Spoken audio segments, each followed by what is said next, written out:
Gorgeous morning. Thank you for coming.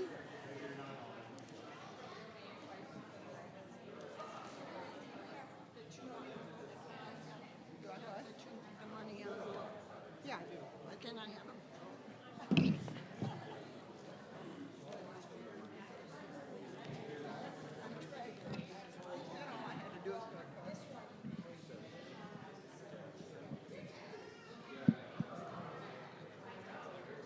There. Sounds like it. Hello? Hello? Hello? Hello?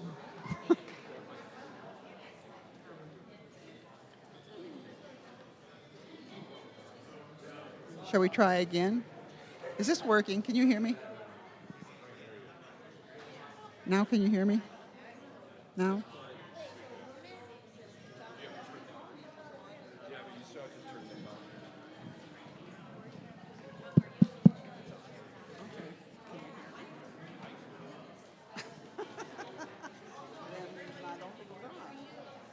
Hello?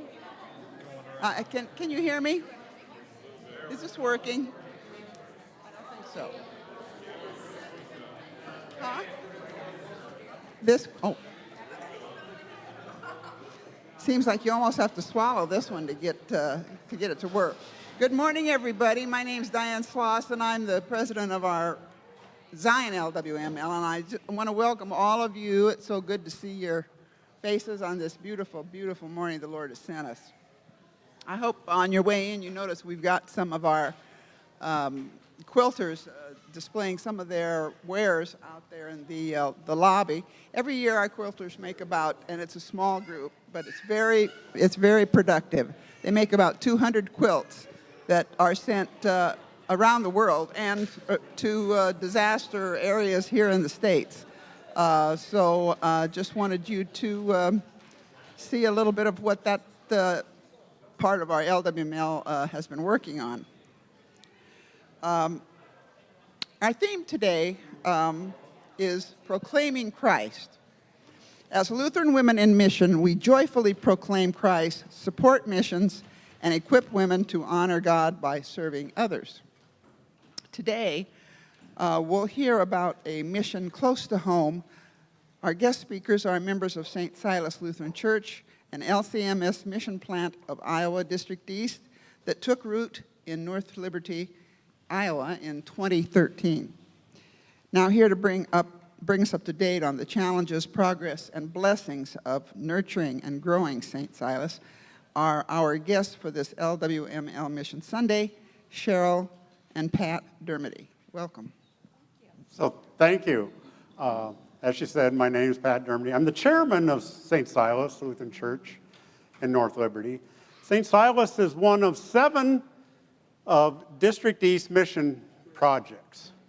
And I seen earlier in church President Saunders, but then there's someone asked, they said, "Are you nervous, Pat?" I said, "No, but I see President Saunders," which is not a usually thing. But I made the mistake of going up to President Saunders and telling him, "If you ever plan another church in District East, I'd love to have some input into that." And he said, "Well, how about you become a mission board member?" So never go to a president and tell him you have an idea. So I am now on District East Mission Board. So what is the first picture? Go ahead, Cheryl. Well, I need to mention also that we just started this past year an LWML chapter at St. Slias, and so you'll see some of the things in there that we've done, but we have been members of St. Slias for 4 years, and this presentation is what we mostly know about the past 4 years, and so that's what's included with our thing today. We do have some history from way back, but it really isn't that far back, and we feel that St. Slias is given another chance. It was planted in North Liberty. It started in meeting in like a nursing home, a common area, and it went into a storefront in 2013, but it was rented. And so now we'll give you the rest of the story. So this is St. Silas's first church in a storefront. and just plain walls. This is what it looked like when Cheryl and I walked in 4 years ago. And 4 years ago, we had friends ask us, Pat and Cheryl, would you please come help us? And at the time, we were having church with my daughter and grandkids sitting in the same pew where they were moving to Grinnell, Emmanuel. And I said, I don't want to go to Grinnell. That's a long ways. So I said, let's go east 40 miles. So we traveled 40 miles to get to St. Silas. This is what St. Silas looked like when we first walked in. And I look at it, and I'm a retired farmer. Do I have any farmers in this group at all? Any? Okay. Farmers can do pretty much anything you put their mind to it. It might not look the best, but as soon as I walked in and seen St. Silas, I said, there's no banners, no flowers, a little cross off to the side. And I said, I think we could do something here. And I think God had us do that. So we joined St. Silas. And I said, Cheryl, we can do something here. But you have to prove yourself. A lot of them didn't know us. And I said, would you mind if we freshen the church up a little bit? And they immediately told me, we don't have any money for that, Pat. That's not in the budget. And when you're talking mission, every little thing is big. You're blessed to have what you have here. So we said, we'll use our own Thrive It money. Give us 1 week. Cheryl and I worked 1 week on this church. I don't know if you can. That's the outside of what St. Silas looked. And I want you to remember that big sign there. Keep that in your mind for later. But so here we start.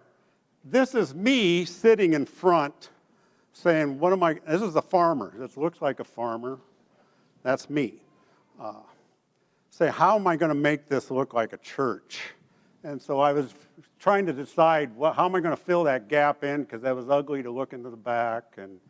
And so that's what I did. So I decided we need a big cross. So my grandson and I built a cross. And then we repainted the whole church. Just Cheryl and me, 1 whole week. And put a chair rail in. And you can see on the sides the chair rail. That's the cross my grandson and I built. Solid oak, old rugged oak.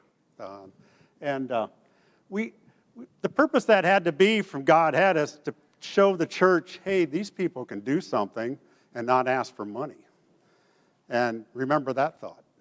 And so as we, first year, tell me what happens when you have a member come to your church and they've been a member for a year. What happens to a man who is a member 1 year? What happens? Can anyone tell me? Tries to get him a job. Exactly right. You're now eligible for a position. So they made me elder of St. Silas. Now you'll say that's pretty fast. We do have history going clear back. We worked at a hog farm in the Sandhills in Nebraska. We went to a Wisconsin Lutheran Church, mission church. There was no Missouri Synod churches out in the Sandhills in O'Neill, Nebraska. So we became Wisconsin Lutherans. And after 1 month, the church came to me and said, Pat, will you be our chairman? Now, that's 1 month. They had to change their constitution to make me their chairman. And then also, you got discounts if you could fill a whole pew of rows. Have lots of children. That's how valuable people are to a mission church. And so this is Cheryl. This is the Sunday school room. Now, if you look behind you, you'll see a door. This is the hallway to exit the church, and she's just beside the women's bathroom. They had to move to let a woman go into the bathroom. That was our Sunday school in the hallway and in this church. And so what do you have next? So, we'll get to that. So as soon as I became on the board, you don't know how a church is really working until you're on the board. And my first meeting, I gave my report, and it got down to the treasurer's report, and he said, we have this much in checking. And the pastor spoke up and says, we have 13 months. I said, what are you talking about, Pastor? 13 months, we closed the doors, we're out of money. And I looked at the board and I said, doesn't that concern any of you? We don't know what to do. I said, well, you have to do something. So I immediately started, God took me to start scanning real estate in North Liberty. We were leasing, not this place, the place before, we were leasing a high dollar lease. I said, that's what's killing you, this high dollar lease. If we could buy a church. Well, how are you going to buy a church if we have no money? Or credit. We have 80 chairs, a pulpit, a lectern, an altar, and so it always pays. It's not what you know, it's who you know. We know Carol White. Now, I don't know if that name means anything to anyone. Yeah. Carol White was vice president of Lutheran Extension in Fort Dodge. We knew her 30-some years ago. We called her up. Said, oh, God, it's good to hear your voice. What do you want, Pat? I said, I need money to buy a church. Is that possible? Yeah, no down payment. Can't afford a down payment and need to be low interest. And she said, you write up a paper and we'll see what we can do. Well, Lutheran Extension came back and says, we'll give you, and so we started looking. I started looking at real estate. And everything in North Liberty is $500,000 up to $15 million. There's nothing low, except this one thing kept popping up. A dog grooming business in the middle of town. It was a pigsty. She's showing you right now. Those white things are fiberglass hog barrier boards. That's what we use in hog confinements. They lined every piece of that place. And I said they only wanted $150,000. And it was a condominium. You only know studs in. There's people live above us. And I said, it won't work. I showed the pastor. He said, no, it's never going to work, Pat. No. But God kept taking me back and taking me back. And I said, okay, let's look at it. We took the church to visit that place. And we gave them our vision, what it could be. That's why they could see what we did with the old church. Well, maybe they have some vision. Maybe they can see something. And so what we envisioned is that back room. This is the room that would be a kitchen. There was nothing there except a lot of black mold on the fiberglass or the drywall. And this is actually, we're kind of getting ahead of yourself. So Carol said, try to get it as cheap as you can. Okay. And if you get it cheap enough, we might give you a little bit more for fixing it up. Well, she was able to come up. She said, we can give you $6,000, but that ain't going to go far in North Liberty. We ended up able to close and get the deal, and for a $130,000 loan. Now, July of 23. So, okay, we still have no money.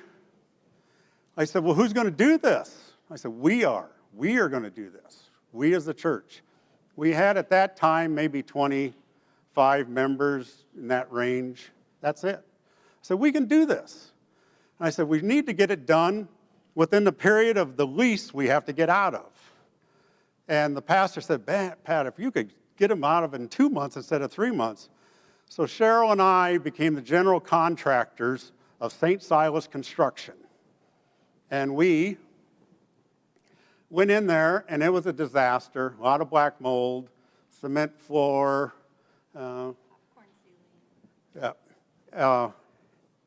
We worked every day for 2 months. We had a few gentlemen that would come in and help us, but the church would come in on Saturdays. And if you know what it takes to organize people, it takes more work to organize to get the things ready to work on the thing. But we did it. The whole church showed up. Every member of our church showed, given somewhere. Our 80-year-old ladies brought us food and whatever, but on Saturday, the whole church worked. We, Cheryl and I and 2 other gentlemen, we started working on the church. And we pulled it off in 2 months. But in the middle of that, I said, we're doing this all with no money. First of all, I said, we're going to paint. We can just paint. Maybe the church proper, this big room. That's the hallway going out the back. If we could just paint that, and then something will come. Well, Carol White, at the day of closing, she said, Pat, would you mind if I wrote a grant for you? This is mission for Lutheran Extension in the whole country.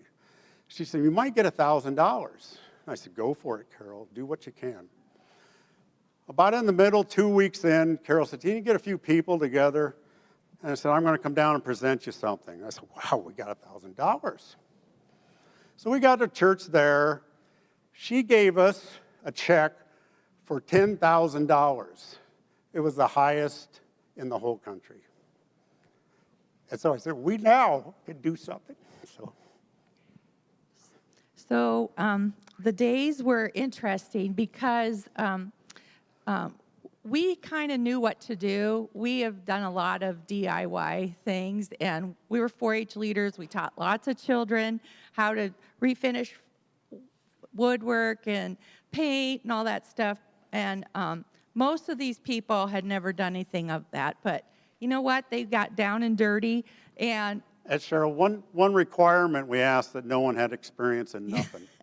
yeah, no one was supposed to have any experience. Except us. Yeah. It goes faster that way. But the thing that happened during this period is that this congregation took ownership of this church, and they volunteered. I mean, I think that was the part that was missing, is that, you know, we're not on the board. We don't have to, we just come to church and put a check in, you know. So people actually showed up, and you know what happens when you do dirty work with people that you kind of know? You get to know them really well, and you become a family. And that is the biggest story of this. It's not about, you know, how much things cost or what pulled it together. It was this working together to make a church family. And you spend a lot of time scrubbing a floor or laying carpet or scraping off, you know. So, this was the wonderful thing that happened during this. So as Carol gave us $10,000, which is a blessing, we could start, maybe we could go into the Sunday school room and kitchen and do some things. But it continued. A man came in our door and wasn't a member. He says, what would you really love to have? And I said, I'd love to have carpet. He said, well, how much would that be? And I said, well, if we did it ourselves, maybe $4,000. He got out a check and wrote $4,000. Here you go. Not a member. So as it goes on, and I'm Irish, full-blooded Irish. So Irish don't trust. And what Cheryl's trying to get across today is we have to trust. It's really hard for Irish to trust. And so she said, don't worry, it'll happen. So here comes carpet. We'll lay it ourselves. And the next thing we see is the door. We don't have a commercial-ready door. The inspector will come in and ban you from having people. I said, how do we afford that? I didn't sleep at nights. $4,500 for a door. And the next week, a person writes a check for the door. Had no idea. So God is we get to see God in real time the last 2 years. So Cheryl. So here's some more pictures of just people helping. We use the old storefront building as a place to refinish furniture. This is furniture that we didn't own, and I just found it on Marketplace.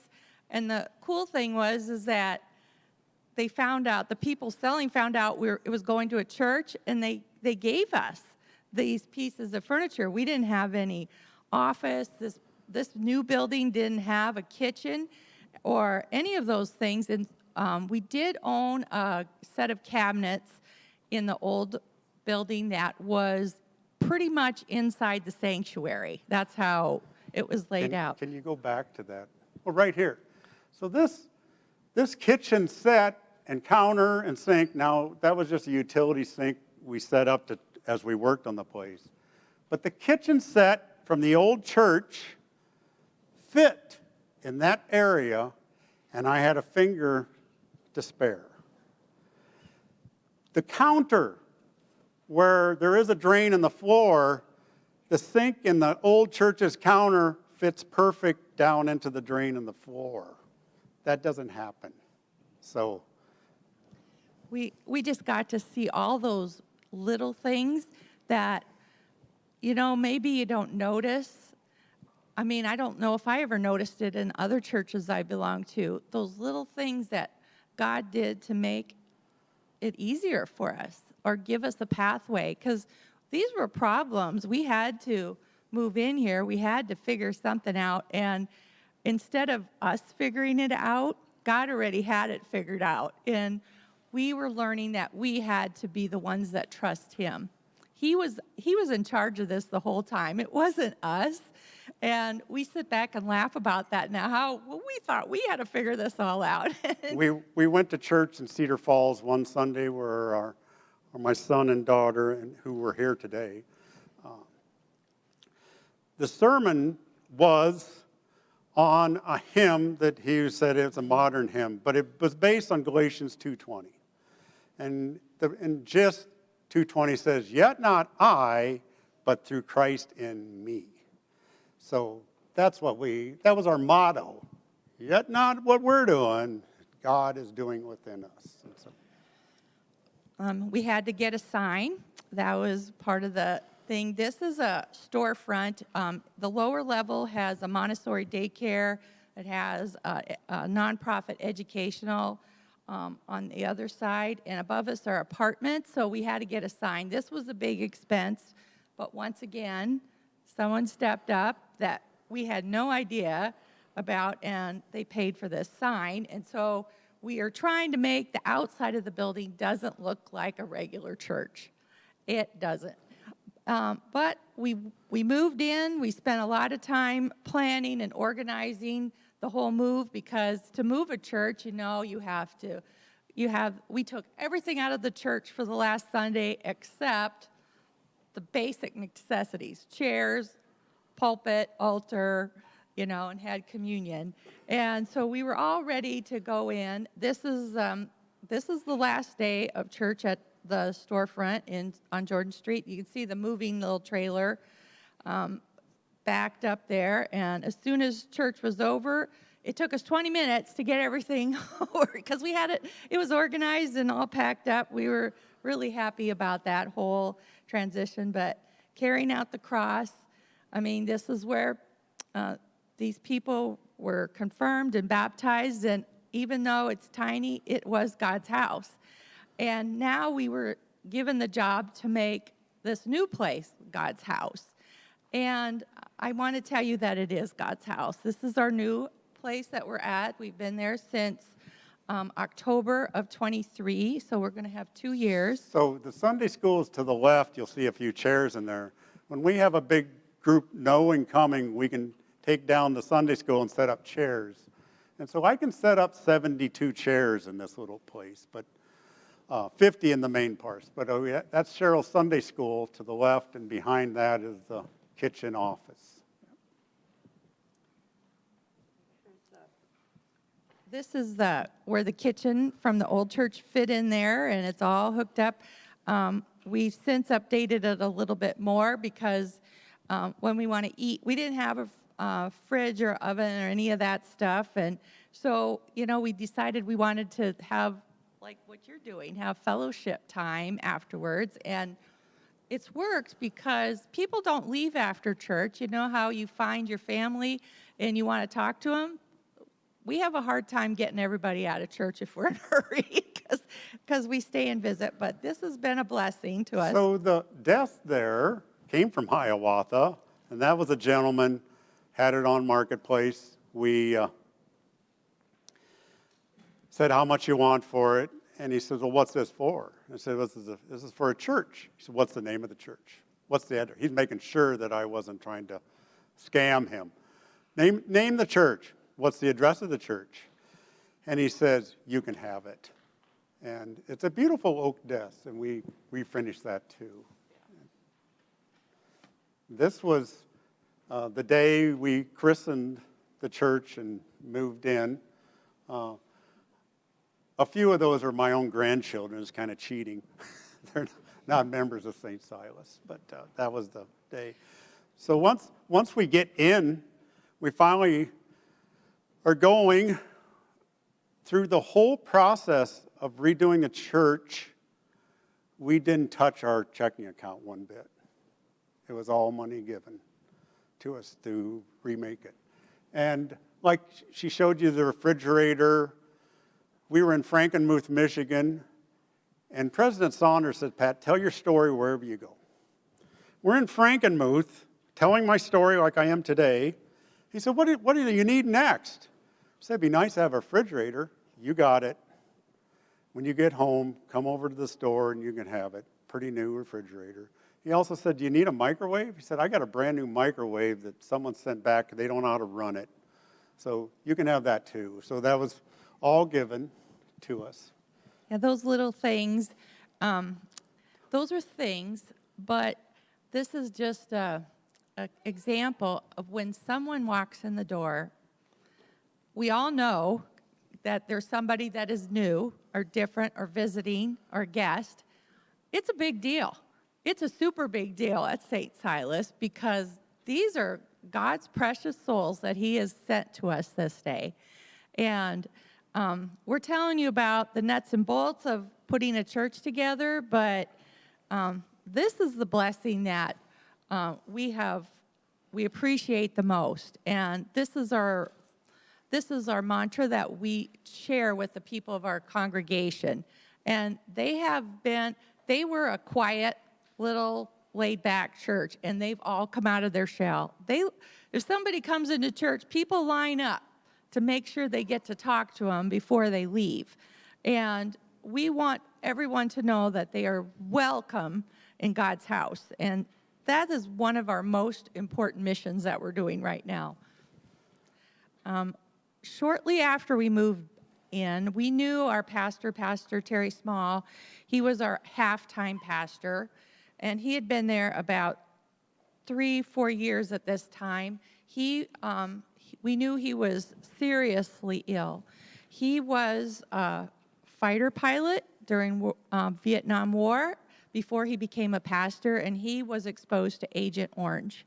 And he was showing all those signs and symptoms, cancer, Parkinson's, and he did not want to retire, but he was seriously ill. His wife was also seriously ill, and Pat told him, he says, you don't have to keep doing this. I mean, he even put I strapped in a bar stool up to the pulpit and almost seat belted him in. He said, I won't use it. I said, you can't stand. He said, they don't even know you're sitting because the stool's so high. And yes. We prayed for his health, and on Christmas Day of 23, he said that was his last Sunday. It had to be it. And it was a sad day because of our small size. It's very hard. We knew it'd be a long time to get a pastor. We didn't know what the next day would bring.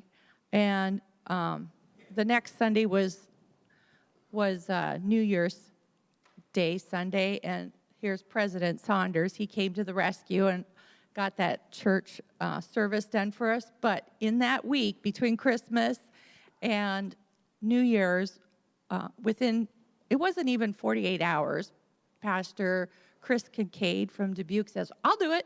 He's driving 90 miles one way. And so we got Pastor Kincaid, and it was just like, wow, you can't really take it back to the mission board. That's right there. So this is mission board. Every year, mission board goes to one of their mission projects to have a meeting there. This was mission board 2 years ago, touring St. Silas and had their meeting there. And here's Pastor Kincaid. Sorry. Pastor Kincaid had catechism classes for our children that's that age. We have Sunday school on Sunday now, which they had not had Sunday school for several years. So we do have a Sunday school going now. And he was able to do catechism. And so we had 2 children from this family get confirmed. We also had a baptism, which was something. our first baby. As our first baby for a long time. And Hudson has just been a blessing. And so we now can say we have a representative from each age group in our congregation. And so Hudson is our joy. His parents are members that they got married during the spring of 2020. So that was when COVID was. They didn't get to have their wedding, but they are a joy and they are faithful to St. Silas. And so we're so glad to have them. This is kind of what we look like maybe a year ago. Pastor Kincaid decided that it's just too hard to Drive 90 miles one way. in the winter from Dubuque, and he was a joy to us. He is an awesome pastor, and he's very busy in retirement. But guess who we got next? We got Pastor Rothschild, and we are so happy to have him. He has been a wonderful gift to our church, and he is serving the vacancy in a great manner. And we told him he can take off as many times as he wants to go on vacation and go do all his travels with his beautiful wife. But we are so happy to have him. And during these, we've been in vacancy now for almost 2 years, and we have actually gained members in vacancy. So that is With both just vacancy pastors. with both pastors. So that is a wonderful thing. I think 2/3 of our church has come to St. Silas and become members in the last 2.5 years.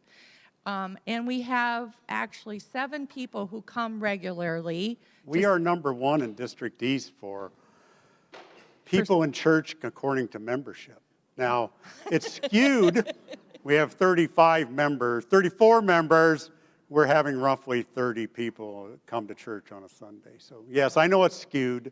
But yes. So, right in this time, I got to spend the day with President Saunders, which is very an interesting situation.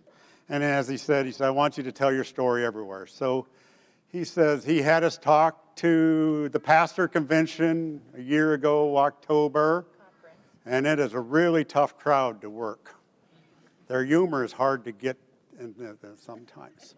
But we gave him lots of chocolate candy. We got the table just before I went into the big room, and Cheryl said, let's get a basket this big and fill it full of candy, chocolate, and not cheap chocolate, good chocolate. So it was a big hit. We had all the pastors come see us. Did you have that? And so we talked to the pastors' conference. We talked to the convention a few months ago. We also went, he said, I want you to go to churches. So we went to Zion Wilton and talked just like we are to you right now. And they said, we want to make you our mission project for the year. And what a blessing. I said after the year, it was such a blessing they gave. I called the head mission person at Zion Wilton, and I said, I want to come back and thank you. And he said no. And I said, why would you say no? Oh, I don't want you to come now. I said, I want you to come in a couple months because we're going to do this again. We're going to do it a whole year again. But in that time period, our own church members, seeing how the help of Zion and Emmanuel Grinnell was coming, they kicked it in gear. And so, I don't know if you have that. We, in 22 months, we paid off our mortgage. Now, I did get a call from the elder at Zion Wilton. He said, Pat, we don't want to be just the one giving you a free ride or free. I said, Jim, I said, our 34 members are giving 2 to your 1. And so, that's good. That's what I want. I want to hear that you guys are doing your best to take part. But we now have the mortgage paid off. And so that was one of the criteria to hope to get a full-time pastor. And it is going to be still a struggle, and it might be a while yet, what the district is telling me. But Pastor Rothschild, and I don't know if Corinne, if you want to hear that, but he said, I'll be here, whatever it takes. I said, so you'll get him out of the house a little more on Sundays. So.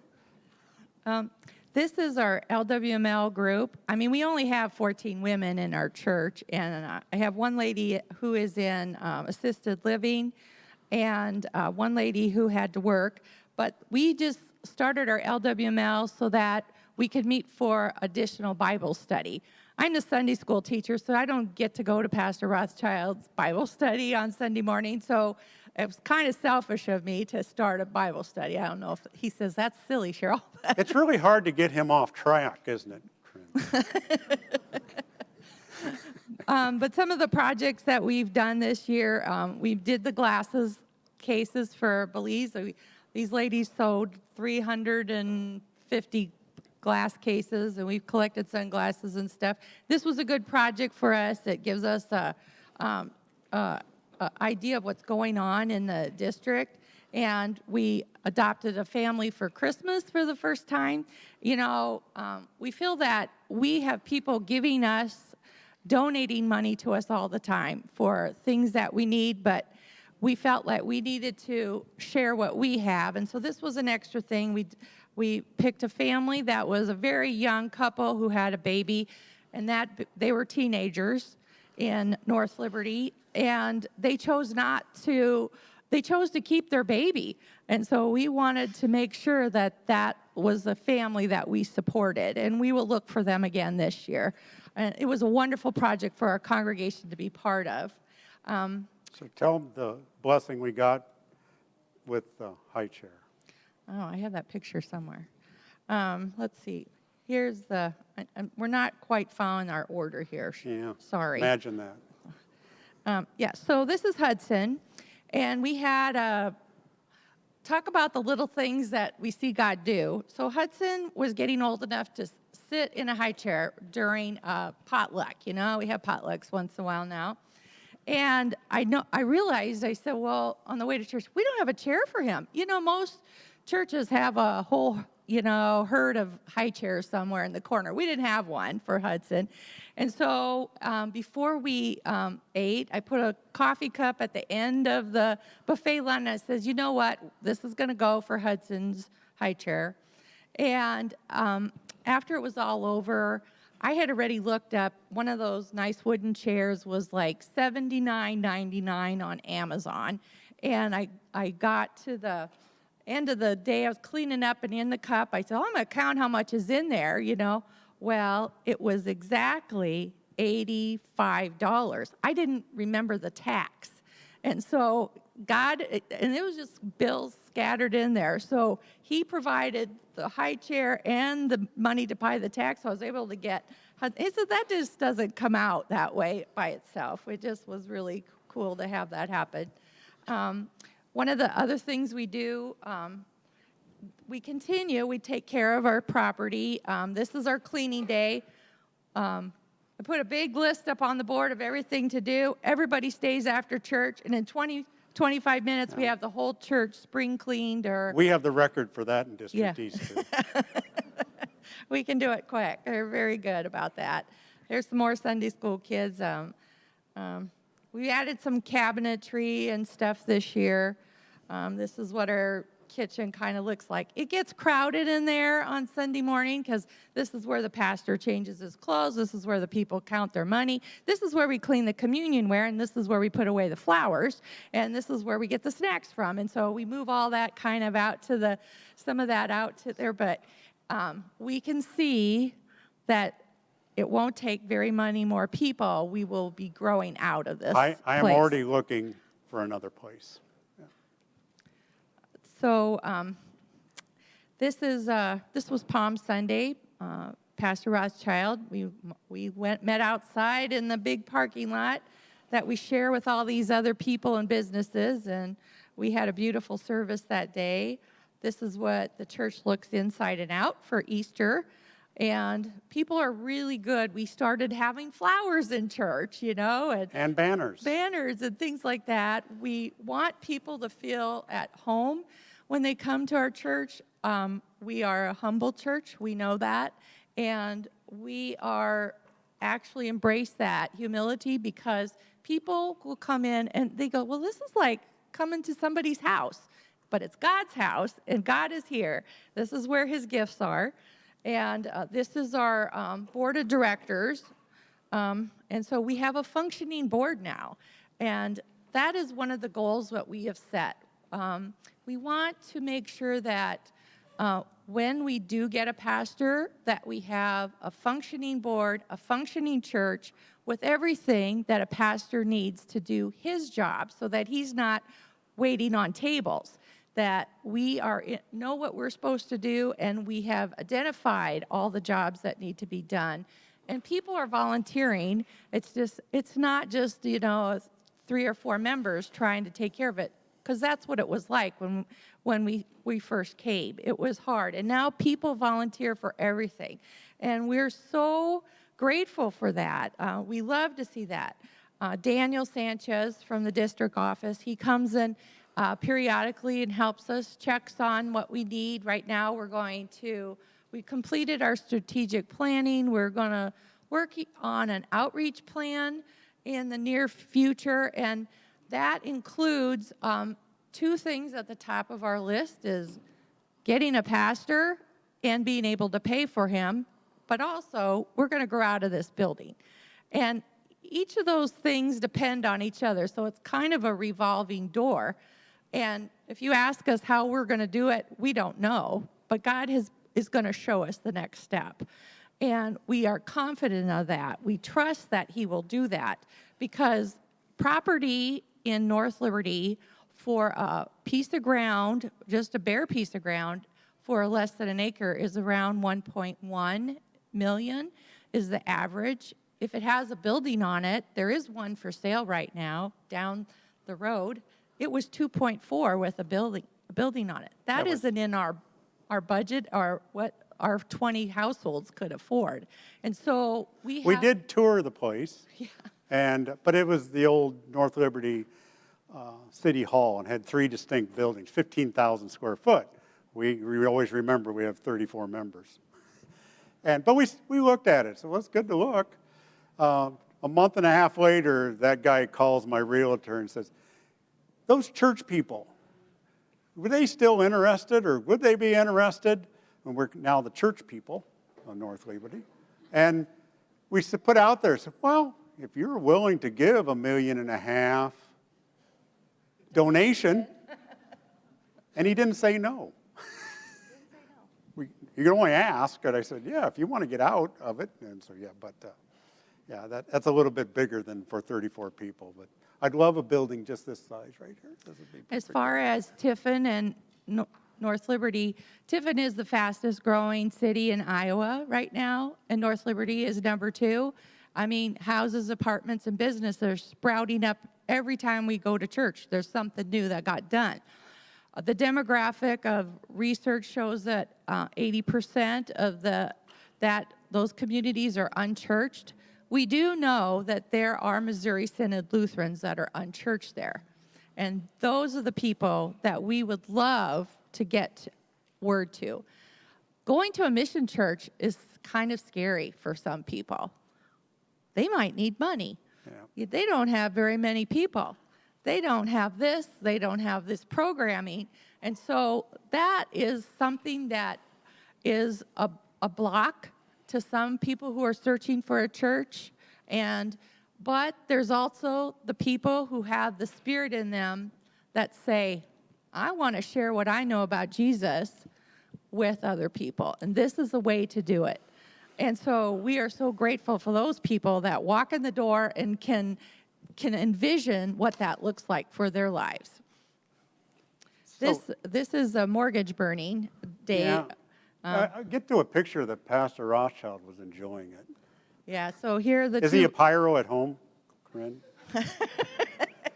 He brought his kettle. And we were really focused. I don't know, do you have the picture of the... There he goes. We're pyros. I'm a farmer. So. No, that was a good day. It was a big day for us. Oh, here they go. Didn't set off the smoke detector, so we're good about that. Yeah, right. Well, yeah, don't tell that to a farmer. Yeah. So, is that... So here's some pictures from Sunday school. We are always looking for children, just like every church looks for children. The older girl here, Ellie, she got confirmed last year. She's 12 years old, and I have to tell you the story of Ellie. She, every week on her own volition, she would come and she would give me a full-size sheet of paper with lots of pretty pens and pencil coloring and lots of words. She was going through each book of the New Testament and writing a summary of what she learned. Her favorite Bible verse, who wrote it. I mean, it's just, this one-page thing was just full of information. And I said, are you going to keep doing this?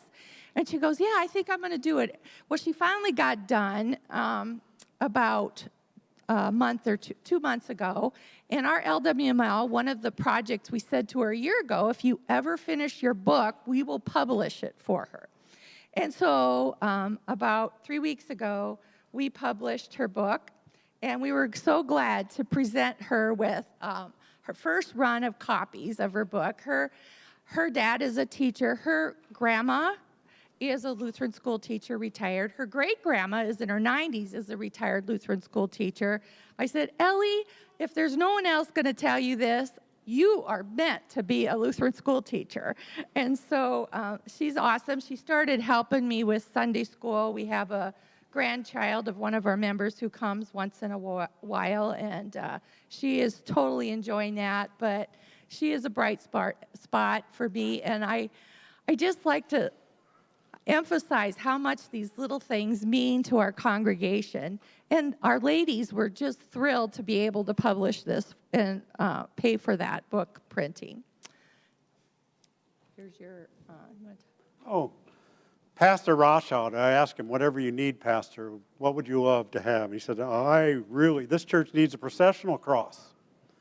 Well, we're not going to buy one. That's $1,500. So Cheryl and I made one. She we got did the not cross. carve the Jesus. Yeah, we didn't make the Jesus. The corpus came from Italy, and naturally that's a little pricey thing for us. That was $200 for the corpus. Cheryl got the cross at a garage sale for $1. We refitted it and refinished it and made it look nice. It has a nice, really long oak pole. And then Pastor told me, you got to have it right next to me so he could use it on sermons. So, we tried to give him everything he wants. So, yeah. Yes. Yeah, this is our after church conversations with Pastor that we enjoy talking with him. He's always he thinks he's the only one that can tell stories. So this is we were at the pastors' convention, and we wanted to make sure that, and we want to tell you today, the pathway of your mission dollars that you give at your church goes to the office at Iowa District East, and that is what subsidizes the 7 missions of Iowa District East. St. Silas is one of them.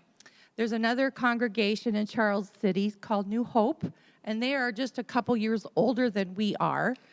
There is Camp Iowa DeSica, the Ministry for the Deaf, chapel in Iowa the City. 2 chapels.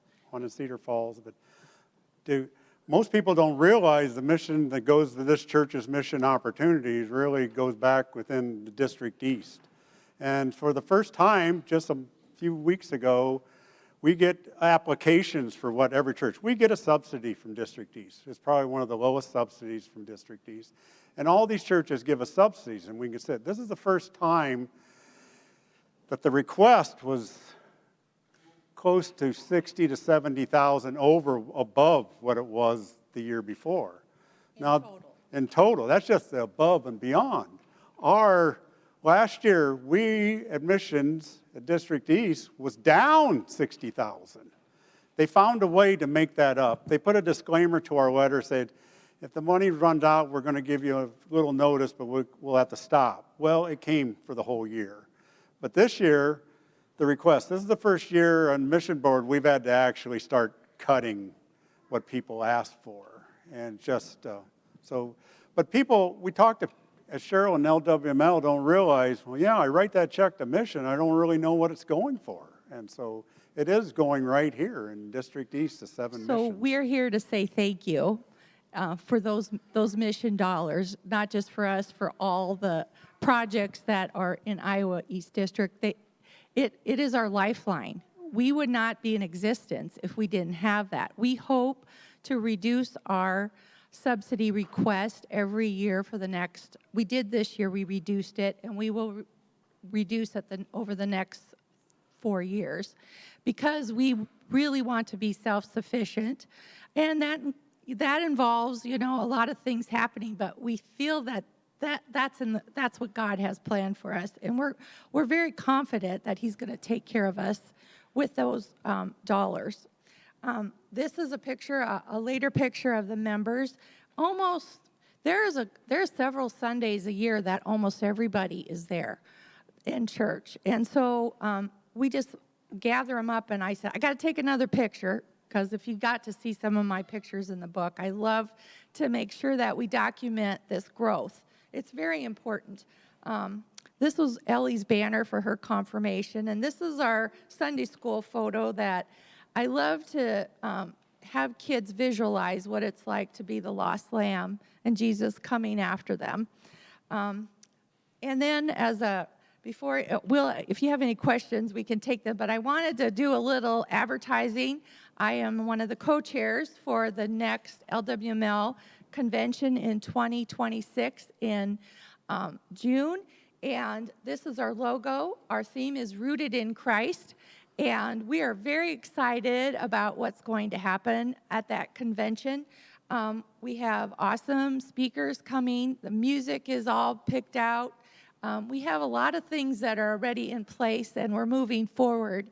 And so Cheryl's continuing, as we said with church at St. Silas, we'll do it ourselves. So Cheryl incorporated, as she went with her committee members, says, well, we need a choir director. Cheryl says, I have one. My daughter's a choir director, a graduate of Seward Concordia, and is a director. Okay, well, we need someone to make this logo. My daughter's a graphic designer in Mankato, Minnesota, so we do that. And so we're very self-sufficient. So who else do you all know? Yeah. Well, my sister is going to print the manuals and stuff. So we're frugal. Any questions? Yes. You mentioned a $1.3 million property. Did you acquire that property? No, we looked at it, and we realized 15,000 square foot, 34 members. I even had members call me later that night. You're not really serious, Pat, are you? I said, what does it hurt to look? But then to have that guy, what if you took $2 million off that? Well, I could do that. And I said, you're having trouble selling it. It'll be a donation for you. You can write it off your taxes. And so, yes, I haven't heard any more on that. Yes. We just wanted to let you understand that property is very expensive in North Liberty. And so, but, we thought this place was insurmountable, and it's worked, and we think that we have a really good relationship with Extension Fund. So our realtor has appraised our place at $300,000 right now. So we took $129,000, we moved it up to $300,000. So, and even President Saunders, you're selling this place, Pat. Yeah. So that's your down payment on the next place. So yes. Yes, another question. How did you get the name St. Silas? That's a very good question, because we're the only St. Silas in the United States. do you know who Silas was? If you go in the Bible and you look up what Paul was, he was his companion, and he was a missionary. And so I wasn't there when they picked out the name, but it's very handy to have a name that isn't St. Paul, St. John, Emmanuel, because people can find us really easy. There is another St. Silas in Great Britain, but I think in the whole world, if you Google it, we're the only ones that come up. And St. Silas was a missionary. That's a really good question. And I like to teach that story in Sunday school to new kids so they understand where that came from. If you go to our webpage, at one point Cheryl showed District East did put out a promotion to all the mission projects. And we had, I don't know if it's even on there, it was showed at the convention, a professional company come in and did us, it would have been a minute, 2-minute long thing. It's on our webpage if you can find it on there, which is a really big help to us to have advertising. I don't know if you have any other questions? Yes. So obviously a lot of things have changed recently in the political culture. Have you been getting anybody new coming in looking for answers? No. I was hoping. We did get one young man and a divorced man and brought his child in and says, yeah, I'm going to join. So there is maybe one, but I'm getting the scheme of things. So. Well, we do have a lady that she was raised Missouri Synod, and when she married, she became Methodist, and this whole thing of the Methodists drove her out of her church. And so she walked in the door, and she's in her 80s, and she's very outspoken, and I love her to pieces. And she goes, before she sat down, are you one of those churches that believe in, all Whatever. this stuff? And we go, no, we're not. She goes, well, if you said yes, I'm turning around. Well, she's a member now. Any other question? Oh, this is going to be a tough one this time. Do people have to ask permission to start a new church? He asked, do we have to ask permission to start a new church? The church was planted by people at the St. Paul's Chapel. Pastor Rothschild was part of that. He was behind that whole thing. I mean, Daniel Sanchez was there. I have the early pictures of them meeting, and they said, you know what, we've had people from all over eastern Iowa say, my child and their family moved to North Liberty. They don't have a Missouri Synod church close by.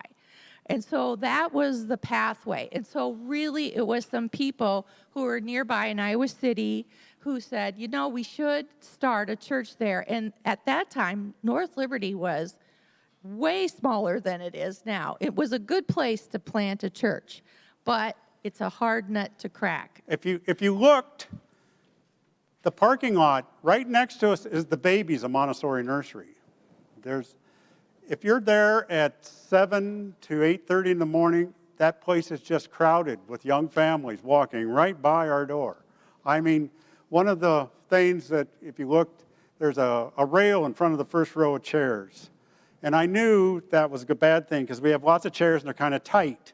And the first Easter, we were full, and the first row of people, the front row was even full. But when you went up for communion, this part of the back part of you is right up in their face to get communion. And I said, I need a distinction of a rail. God help me out again. When I seen that on Easter Sunday, I went right home Easter Sunday night. I said, I've always been looking for it, but I went to Marketplace. The first thing that popped up was a church rail. South of St. Louis, and I've been looking on eBay, and they're anywhere from $1,000, $2,000. And I said, I can't do that. This church rail was for $40. Come pick it up. So Cheryl and I jumped in the truck. The next day, headed to St. Louis, stayed the night, went to the church, and we got 2 church rails. As we were installing them in church, our front door, I'm working away, and I'm watching my language, and I look up, and here's 3 little kids in the door going, we have lots of children walking right by. Massive amount of young families. But So we haven't gained anything from it. But well, we try to put things in the window. It's storefront, so there's 2 big windows. So we try to put things in the windows that are interesting to children. I can see all the little fingerprints. They're always peeking in at what I put in there. And we put, Bible story pictures. We put things that have to do with the church year season. But we just want them to look. We are hoping to do some outreach to them. The Montessori daycare people won't let us put any literature or anything in their building. But we hope that we can maybe start like one of those little libraries and collect children's literature to give them some of God's word. It's really a busy community. The demographic is 2 incomes, 2 kids, highly educated, high income, very busy, and totally immersed in sports on weekend. And so that isn't anything new to you, but that's our demographic. okay. Any other questions?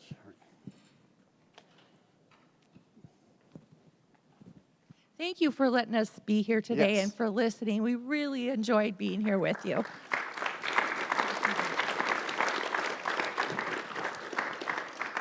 And we want to thank the Dermodys for joining us with their mission story today. you know, it's one of what it takes to build a church, hopes, dreams, elbow grease, prayer, more prayer, more prayer, more prayer. So, and so far the Lord has been good. Yes. Good. Been listening. As we say, we get to see God in real time. Evidence that He has been listening. And LWML would like to thank you all for coming as well and for your generosity this morning. We want to thank the Dermodys, and we have a collection here. It came to over $1,000. Oh, my goodness. Thank you so much. Congratulations to you, and thank you very much. Oh, thank you so much. So, and we My daughter, go with God's blessings. And my daughter has asked, she said, Dad, my whole life I've watched you, and you've been built as a farm boy. Don't you dare ever cry. Don't you dare show emotion. He said, what happened to you? I said, so when I do this, I get emotional. That's why I pass it off to her. And so, yes. well, thank you again. Thank you so much. And yes, the safe travels.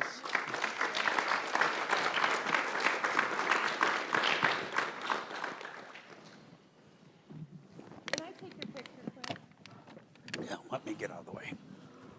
Yeah, I got this. Here, I can come back. Do I get the picture?